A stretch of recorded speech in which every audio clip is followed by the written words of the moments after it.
This is a WTOP original podcast. From Podcast One. Previously on Colors. Georgetown law professor Chris Henning has written a book. It's called The Rage of Innocence. We have in our country a long history of failing to see Black children as children. And so this book is about the ways in which we criminalize normal adolescent behaviors that children of all races and all classes all over the world, not just in the United States, but all over the world engage in. We criminalize play. We criminalize Black culture and fashion among adolescents. And so I really wanted to tell that story. And that story also includes all of the trauma that young Black children experience as a result of this criminalization. Coming up in this episode of Colors. Black women in the South. I think we're all disheartened. Ashley Shelton, founder and CEO of the Power Coalition. She's from Louisiana. I mean, think about how crazy it is that, that I currently have less rights than my grandparents, but that's across generations. It's not even like, my generation or the millennials or the Gen Zers, like it's across multiple generations that we have less rights. And we see it playing out in southern states more vividly than in other places because it's already our history. It's already our past. And so what we're fighting for is to stop the rollback. That's coming up in this episode of Colors. Simmering racial tensions. Segregation now and tomorrow and forever. Fighting injustice. I have a dream. Conflict looming. Brutality exposed. I can't breathe. I can't breathe. The search for solutions starts here. From WTOP in Washington, D.C. This is Colors, a dialogue on race in America. Check the mic and make sure it sound right, boys.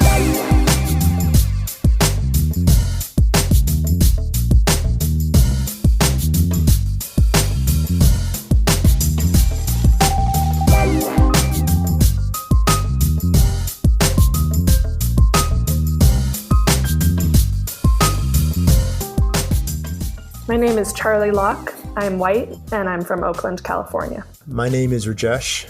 I'm American, but my race is mixed with Indian and Hispanic. And my current location is Ohio. My name is Tandiwe D. Watts Jones. I am Black and African American. I am originally from the South. I live in New York. And I'm JJ Green. I'm Black, and this is Colors. So here's a sobering thought. We, as African Americans living in this day and time, have less rights than our grandparents and our parents, people who actually fought during the civil rights era and before to make sure we had a better place to live and more rights. And it's worse for African American women. So we're going to talk about that today with Ashley Shelton. She's the founder, president, and CEO of the Power Coalition. Ashley, what is the Power Coalition and what's its relationship to the Black Southern Women's Collective? So Power Coalition, we're a civic engagement table that's anchored by base building groups. And so all of the work that we do, whether it's policy action or, get out to vote, it's all steeped in what's happening to directly impacted people. So there's no policy action that we take. There's no, kind of voting rights work that we do that isn't centered in what people in community are saying that they need. And so we do a lot of, get out to vote work focused, primarily on Black and other communities of color. And then we also do a lot of policy work. And I'm proud to say that that for the last 2 years, we've actually expanded voting rights in the state of Louisiana, which is interesting that, it's been going the other way for a lot of places in the country. And so, and then the collective, like the Black Southern Women's Collective has been so powerful because what it has done is created a space for Black female executive directors to come together who are from the South, doing work in the South, to build community, to strategize together around organizing, with a specific lens towards understanding the South, but also too with the specific lens of understanding that as goes the South, goes the rest of the country, and that if we can figure out what's happening in our states, we can certainly figure out what's happening in the rest of the country. Yeah. What are your key issues that you're working on right now?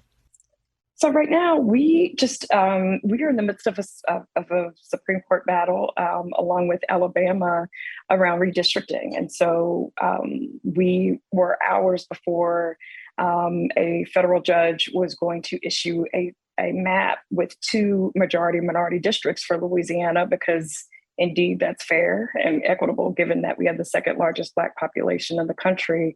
And then Supreme Court Justice Alito did stay that until they determined the Alabama case. And so our work now is taking the next, 6 to 9 months and fighting like hell to save voting rights, is one of the, kind of chief focuses. But also too, we've got elections coming up in the fall. And so we're working on the midterms. And also something interesting, we have 2 public service commission seats, and with energy costs, and people also not really understanding the power that the Public Service Commission has, this is a great opportunity to engage Black voters and other voters of color in taking their power back, because not only do they regulate energy companies, they also regulate the cost of calling your loved ones from prison. And so it's all of these things that helping people understand like where the power lies and how they walk in their agency as a voter to take their power back. So how are you going to address these issues? You've laid out a few things there. So what's the plan for fixing or addressing them? Yeah, so I mean, I think with on the voting rights piece, a couple of things. One is helping folks see the intersectionality of the issues, whether it be reproductive justice, LGBTQ rights, criminal justice, or voting rights, that they're all connected, and that if we allow any of them to be harmed, we are allowing all of them to be harmed. And so that's one, is trying to do some healing between all of the different issues, and the leadership of all the different issues, so that we can try to move together to save democracy. And another, kind of direct action we're taking is oral arguments will open for the Alabama case in October 4th. And so we are working with Alabama Forward, who is leading the Alabama case. And so we will be descending upon, Washington, D.C. We will be bringing busloads of folks to just join with us on the Washington Mall, and make it clear that we won't stand for voting rights to be gutted in America, and we won't stand to have less rights than our grandparents. On the issue of the midterms and Public Service Commission, I mean, I think a lot of it is educating people and helping them understand that they do have power, that, pretty much everyone, with the exception of, 1 or 2 of our congressional House, well, actually one of the congressional House members was challenged this election season. And so how do we make these issues front and center and hold them accountable? And then also with the Public Service Commission, this would be an opportunity to really change the balance of power on the commission, so that we actually have, commissioners that put people first versus energy companies, where also, interestingly enough, in Louisiana, they can accept political contributions from the same energy companies that they regulate, which is what we feel like is where a lot of the problem is. But we are, we're happy to be educating and working with community to get out and make their voices heard on this issue. So you have clearly a mandate, you're part of the Black Women's Collective, but you also mentioned, in addition to African Americans, other minority groups. So who are the targeted subsets of these demographics that you're after? I mean, are you after young people? Are you after people in certain pipelines for career development? What are the subsets? I mean, I think think the subsets are, I mean, we're going after everyone. And I think, that's a terrible phrasing. We are trying to include everyone in walking in their agency as a voter, and using that power to change their communities. And what I love about the Black Women's Southern Collaborative is that we focus a lot on organizing strategies and working together and understanding best practices and lessons learned from each other, so that for example, the New Georgia Project, has some great ways that they're engaging young people. They also have, great strategy around rural expansion, which is one of the two things that we're trying to do in Louisiana. Florida is developing leaders from literally community to school board and other, elected positions. And so for us, it's been about building out a collective organizing strategy that allows us to reach everyone that has something to lose in these fights. And that's across age groups, and that's across, voter past history, right? Whether they're infrequent voters or chronic voters, we're trying to engage everyone in this conversation, especially following redistricting, when they made it very clear, our legislature, that they did not want Black residents to be able to choose candidates of choice. The one place they can't stop Black voters and other voters of color is when it comes to statewide races. And so when we have a statewide Senate seat on the ballot as well, and we want to make sure that they hear and feel the voices of every single Black and brown person in the state of Louisiana for this upcoming election. And the Black Women's Southern Collective allows us to do that in a really powerful way, because I am taking the best practices of groups doing organizing across the South and being able to put it together for the work that we're driving here in Louisiana. Black Southern women played a key role in the last presidential election. I'm curious, how do the majority, or the folks that you talk to, the people that are in your circle, how do they feel about where the country is right now and where it's gone since this election and where it stands? I think we're all disheartened. Think about how crazy it is that that I currently have less rights than my grandparents, but that's across generations. It's not even like my generation or the millennials or the Gen Zers. Like, it's across multiple generations that we have less rights, and we see it playing out in southern states more vividly than in other places, because it's already our history, it's already our past. And so what we're fighting for is to stop the rollbacks, right? Like, to stop the backwards movement and actually say, no, there's a line in the sand that we are not going to allow this country to cross, which is to take away our voices, to take away our rights at the very moment that our country is becoming majority minority. We're not changing the rules. We're not taking power and voice away from majority minority communities. And so I think, for Black women, as the catalyst in our community, in our families, our communities, we certainly understand the need to fight. And what we understand in this moment is that we've got to fight like hell in this moment, because I think there's a lot of folks that are saying, well, whatever's going to happen is going to happen, and we'll just keep fighting. And that's absolutely true. We are going to keep fighting. But what Black women understand is that I'm going to fight like hell until the Supreme Court makes their decision on these cases around redistricting, which are key to, making sure that Section 2 of the Voting Rights Act is upheld, and that we actually realize the representation that we deserve in our communities in Louisiana, and also set precedents for other states to be able to follow suit and do the same. And so we know that, like I said, opening arguments are October 4th, and we're going to fight at every stage of the process to be very clear and send a national message and apply pressure that that Black folks and other communities of color are not going to sit by after all of the hard work that we've done, after all the things that we continue to ask Black women to do, but yet we are the most directly impacted by every negative policy in this country, and with a target on our children, a target on our families.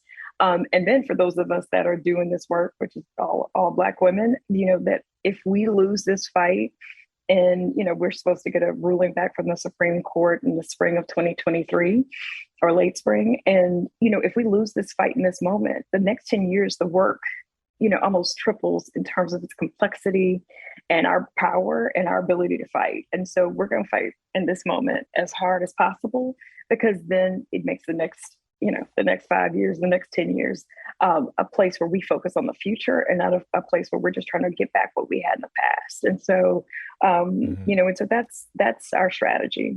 As a Black man living in Washington, and just as a Black man in the professional world, or just any world that I've been in throughout my life, I understand completely what you're saying about that goalpost moving. You get to one thing, you finally get to where you're feeling like you're about to step across the threshold and make some progress. The goalpost moves. And I understand as well what you're saying about the gravity of the moment for everybody, especially Black folks, people of color. So with that in mind, I want to ask you this question. What is it that about all of this, what is it that keeps you up at night? That when I had my children who are currently, I have one in high school, two in college, that when I was having my kids, I thought about what was the worst possible thing that could happen in this country that I was bringing them into, the world that I was bringing them into. And I think that in all of the scenarios that I thought of, I never thought that that I'd be in a moment, or that my children would be in a moment where they had less rights than their grandparents, that they would, that we would hear, a very powerful rhetoric, right, about, moving back the hands of time to something that is almost unrecognizable to anybody that's, in this current, couple of generations, right? And that's terrifying. And I think the other, piece that kind of keeps me up at night is that, that's part of also too what drives me, right? Is that I have to fight for for the kind of democracy where my children have a voice, where my children will be able to vote, where they will be able to elect candidates of choice, where they will be able to make it through a traffic stop without being killed. I mean, there are all of these things that I feel like are so much more intense and terrifying than I ever could have imagined when I was, considering, building my family. And that's the thing that keeps me up at night. And that's why I fight, like hell to say that, my children and my grandchildren will inherit something that they can work with, and that is representative of the fact that they are the growing majority minority in this country, and not be relegated to the sidelines and living life in this country as a second-class citizen, which, at times currently feels like what's happening right now. But certainly I'm like I said, I'm drawing a line in the sand. Mm-hmm. And so are the women with the Black Women's Southern Collective, that we are not going to allow, our communities to go back, at least not without a fight, without, we're not allowing the turning back of time on issues and democracy that we've already won, right? I mean, it's like we're, and I think people don't realize how thinly our democracy is holding on by a thread. I think the January 6th events made it very clear that there are some people that are willing to go to war for those beliefs, and their kind of flawed understanding of all of our rights, and that everybody in this country has a voice, a right, one man, one voice, one vote. I mean, all of the things, right, that we know that we thought we had tackled and moved forward from. We know that those things are all, they're all very fragile right now. And I often say that we're probably two more bad decisions, from the Supreme Court and a climate event away from just, kind of the complete unraveling of our democracy. Yeah. And not just the unraveling of the democracy, but the complete collapse of the country. Yes. Yep. And yes, it's terrifying. Yes, it is. As someone who covers national security on a daily basis here in Washington, I see little bits and pieces of everything you're talking about, specifically how people are not plugged in to what's really happening, even the folks that are supposed to. And that's going to bring me to my next question for you before we before we wrap this up, one of the things that's really been prominent in my mind in the last 2 years or so, this podcast was born out of the death of George Floyd, and it started the week after he died.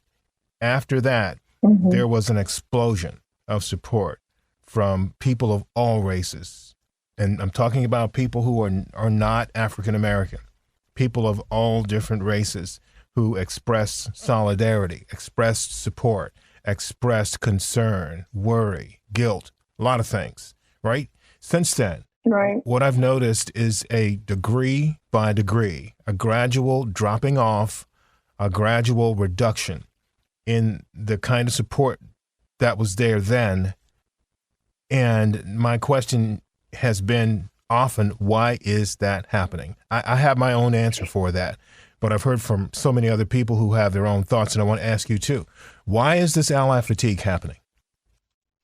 I think it is that, certainly with the Trump presidency, it has given so many people the courage, though. I don't think it's courage, but I think it's the ability to walk in their ignorance, to fully walk in their ignorance, and not only walk in it, but these are people that are making policy. These are people that are running our largest corporations. These are the people we're talking about are largely like white men in power who have been emboldened by, Trump's rhetoric, his behavior, his disdain for, the Constitution, democracy in general. And I think that this fatigue is coming from, because I actually don't think it's fatigue. I think it is, again, I think it's always been there. And I think that what we've got to say as a country, but certainly as, Black and brown people in this country, that as the growing minority, we're not going to stand for, the rolling back of our rights because they're, white men are afraid to lose power. White women are afraid to lose power. And I think so I don't actually think it's fatigue. I think it is fear. And I think it is this, this growing realization that there's going to be a shift in the ability of, Black and brown people to elect who they want, to change things at every level of government in this country.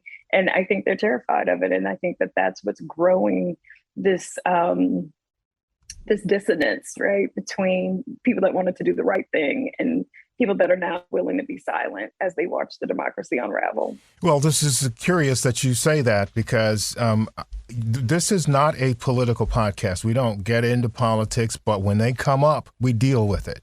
And what you mentioned about the Trump administration, nobody can deny the amount of craziness and chaos and just, frankly speaking, the high level of irresponsibility that took place in that in that administration and what it essentially did to the country. And the reason I mention that too is because you said earlier that there was a significant amount of and you were talking specifically, I think, about how Black women feel about this current administration and what's going on, and there was a lot of people disheartened and disenchantment. And one of the things that I noticed not too long ago with the Biden administration is that there has been 24 Black Americans, a lot of them women, that have left the administration since October of last year. Some of them have said they just didn't feel like that there was a path for them to be connected. They didn't feel like that there was a way in which they were being essentially pushed forward. And let's be clear about this. The black vote was very important to this administration, and they did promise a lot. And I heard what you said about being disheartened. And I also want to throw this at you, too. Speaking to a couple of staffers who have left this administration, Black folks, and the previous administration, the Obama administration, previous Democratic administration, a couple of them have said to me, some of the people that are in these positions right now are simply dialing it in because they want to get paid and they want to live above the chaos. That's why they're not really addressing some of the key and core issues that are still important to those people that voted for them, primarily Black women. Thoughts about that? Yeah, no, I completely, I completely feel that, right? I think, we all see it. I mean, that there are so many things that we could be working to codify into law. There are so many things that, we could be doing to address, kind of the issues being faced by Black women and their families. And so there is a lot of frustration and, disdain. And I will say the one thing that, I'm really, like that gives me hope though, right, is that one of the things that we've got to do as Black voters, as as voters of color, we've got to get beyond the, all of these politicians, not all of them, but a lot of them disappoint us, right? And I think that that's across the board at every level of government. Yep. But I think that one of the things that I love about the work that we do and the other members of the Black Women Southern Collaborative is that we, that we are trying to create a political home that allows people to walk, that allows them to see themselves beyond the candidate, beyond the moment. But I think that, both are true and in terms of, and both are necessary. But I think that once you can see, you can help someone walk fully in their agency as a voter and move beyond the personalities of whatever the current administration is and demand what they want because they can, because they have the voting power to do so.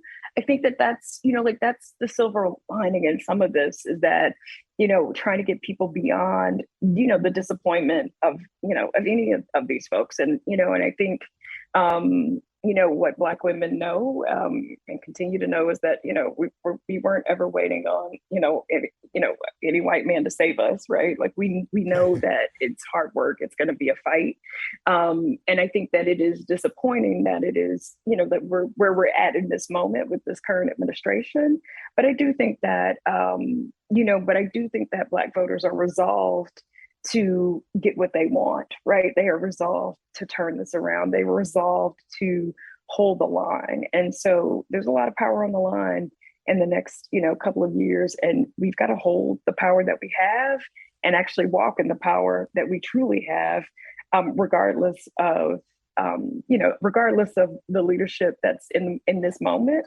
We have to see the bigger picture, which is 2024, which are, midterms, the congressional Senate seats. I mean, all of these things that we have the ability to influence right now, today, we've just got to fight for it. And I do feel like there's lots of disappointment. We all feel it. We all see it.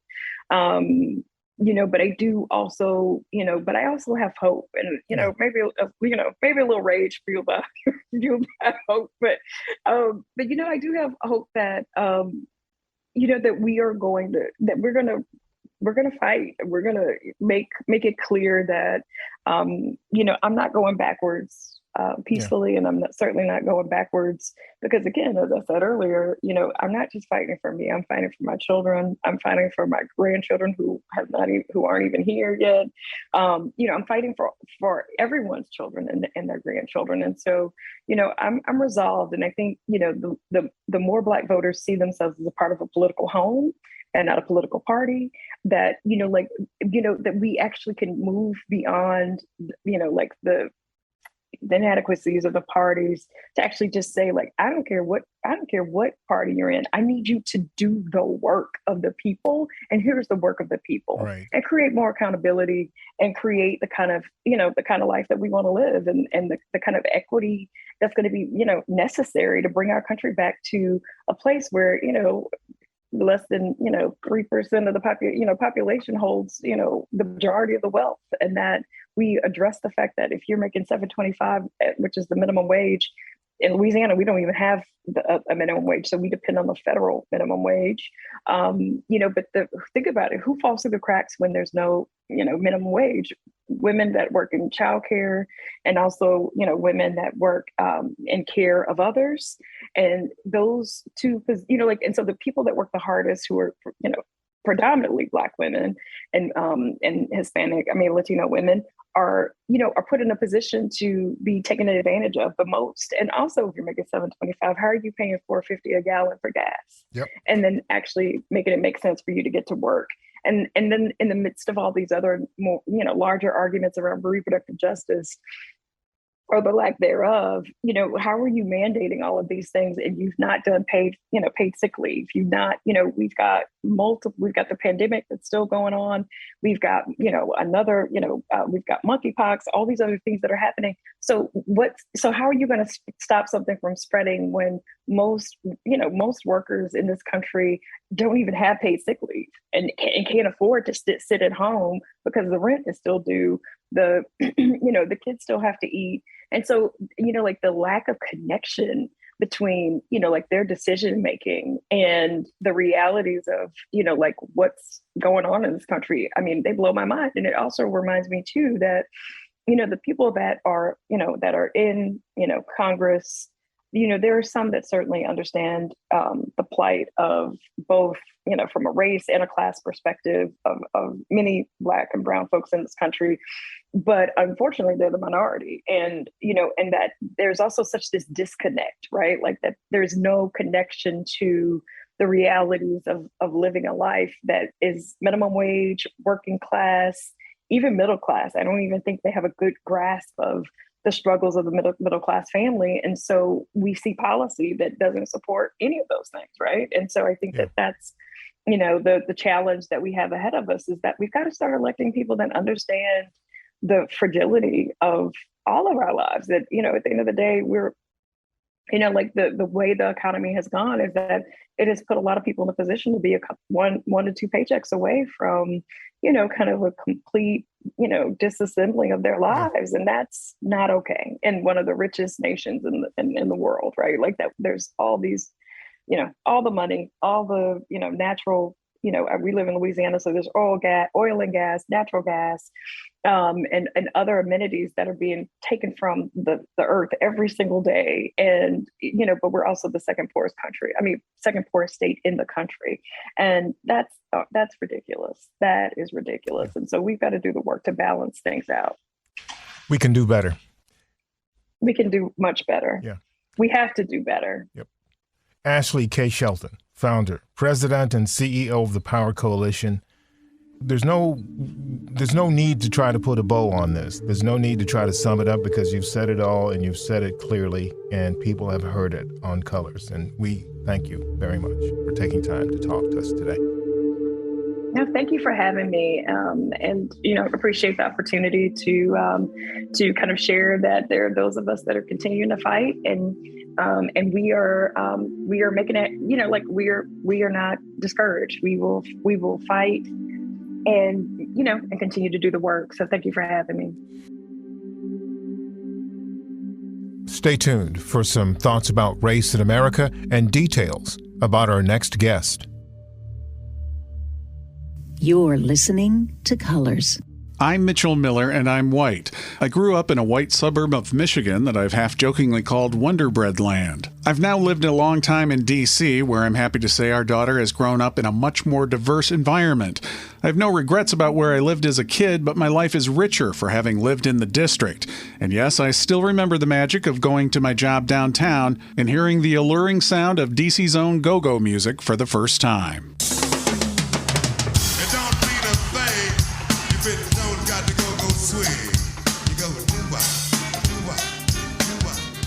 This is Colors, a dialogue on race in America. If you have any questions or comments about Colors, send us an email. You can reach us at colors@thecolorspodcast.com. That's colors@thecolorspodcast.com.